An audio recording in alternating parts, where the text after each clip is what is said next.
Whether we aware it or not, it's really connecting us to humanity, understanding a bit of our past to help us make decisions for the future.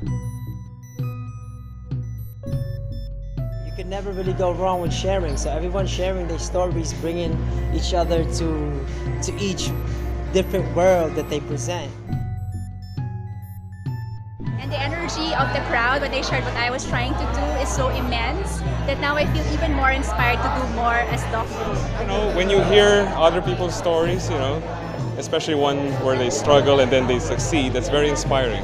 So it's all about struggling. It's all about, you know, knowing your passion. Parang nakakakuha ko ng bagong paraan para tignan yung iba't ibang mga bagay. Nakikita ko yung iba't ibang konsepto, iba't ibang mga ideya mula sa perspective ng iba't ibang tao. At sobrang nakaka-enrich siya. At saka parang pinapaalala niya sa akin na things are never black and white. Na parang marami kang posibleng atake para sa pagtingin sa kung ano-ano mga bagay. These talks educate, these talks inspire, these talks raise the level of awareness, these talks engage, these talks are just good news talks. And from history to art to personal stories, it's just so interesting. It's my first time actually, and it's very engaging.